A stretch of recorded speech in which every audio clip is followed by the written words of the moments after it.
In class, we talked about the golden mean for Aristotle.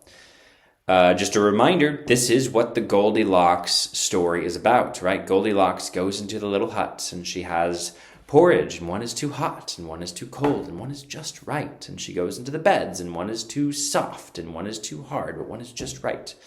And she does several other things like this. I think she sits on stools and all of these things.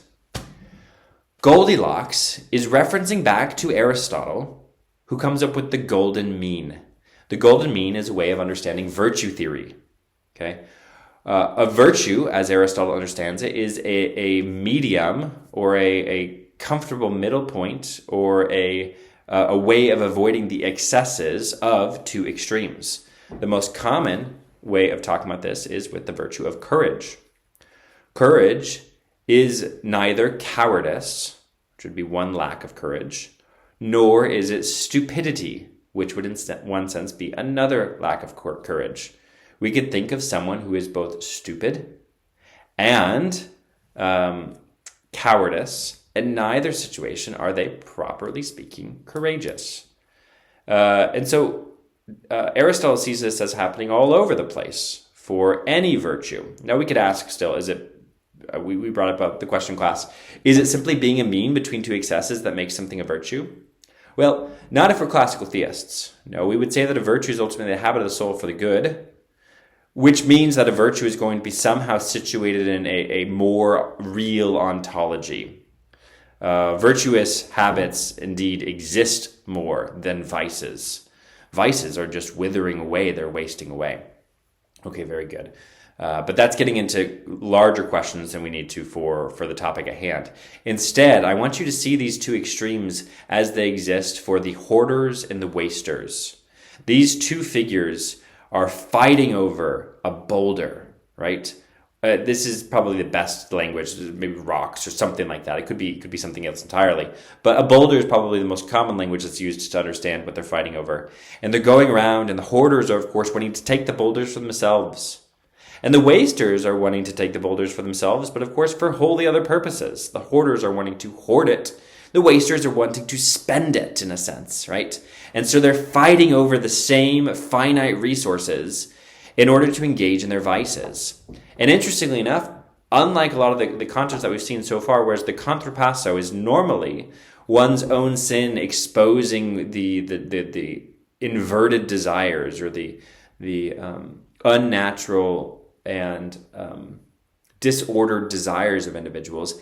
Here, it's the extremes on the sides of virtue that end up being the contrapasso for each person, right? So the contrapasso of the hoarders is the wasters and vice versa. Just kind of interesting way of doing it. Dante moves from there, and then he sees the sullen. Well, at first he sees those who are wrathful, constantly fighting with one another. There's almost no attention given to them here, at least. It's a couple lines. And then after that, probably a more interesting figure that he sees is the sullen. The sullen are underwater. He doesn't see them. Indeed, they're underneath what seems to be more like a swamp-like substance. All that we see from them is the water boiling up onto the surface. And we hear their almost hymn, that they're constantly going back forth. Sullen we were in the air, made sweet by the sun. In the glory of his shining, our hearts poured a bitter smoke. Sullen we began, sullen we lie forever in the ditch.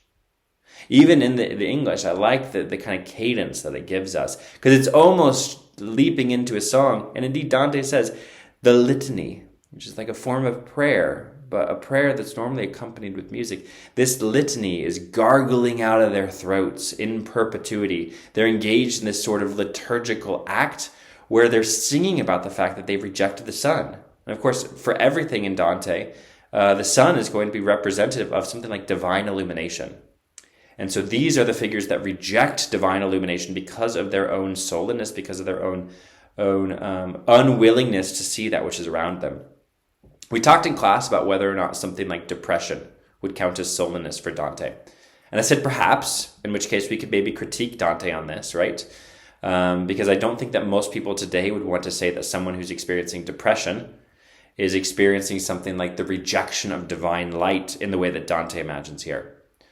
But it's also possible that Dante is not talking about those figures that are having some sort of difficulty seeing and receiving the divine light because of some other reasons. But he's talking about people who willfully reject this.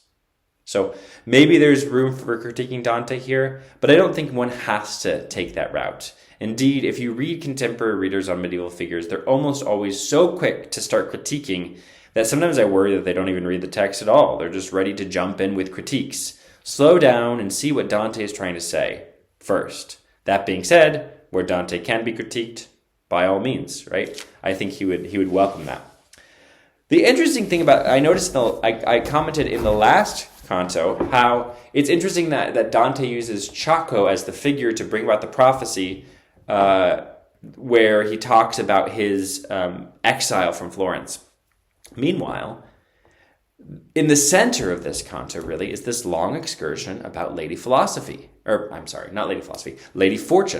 Lady Fortune is, of course, a major figure that we saw in Boethius' Consolation of Philosophy, right? She's the dame that swirls the wheel of fortune, that moves the wheel of fortune up and down and up and down. The only thing that you can count on is the fact that you can't count on her at all, right? Dante calls her the Lady of Perpetuity, which is, again, going to be kind of this very saint-like kind of characterization of her. And indeed, Dante sees her as a figure of creation. He almost places her in this like strange kind of angelic or demigod-like position. Someone that God has created to bring about constant and unpredictable change. Now, none of this is new from Consolation of Philosophy. But what's interesting is, first off, Dante brings about the end view of Boethius' Consolation of Philosophy, where he sees Lady Fortune as under the subjugation of God's divine will, and the beginning view of Consolation of Philosophy, where Lady Fortune seems to be completely out of control, right? He brings those together at once in this canto. We see both are happening simultaneously.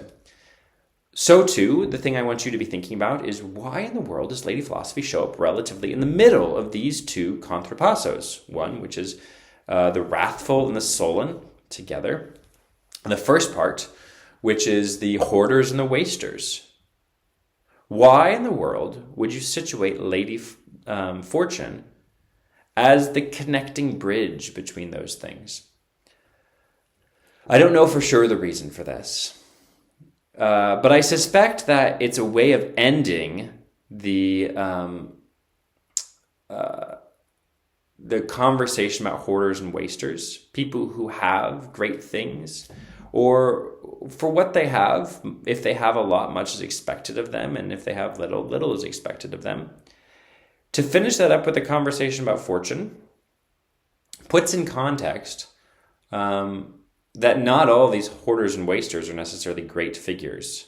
We see that many of them are priests and cardinals and popes, but it's not necessarily true that to be a hoarder, you need to be rich, or to be a waster, you need to live a life that is overly excessive. Because after all, Lady Fortune is there constantly turning the wheel. This is perhaps true with the divine illumination that's rejected by the Solon, right? It may not be that these people have been ones that had 10 talents of divine illumination given to them, because, after all, in the center of all this, Lady Fortune is turning the wheel back and forth and back and forth. These might be some of those that only had one talent, but with their one talent, they did nothing with it. And to which God says, of course, "You wicked, wicked servant. You should have at least put it in a bank," right?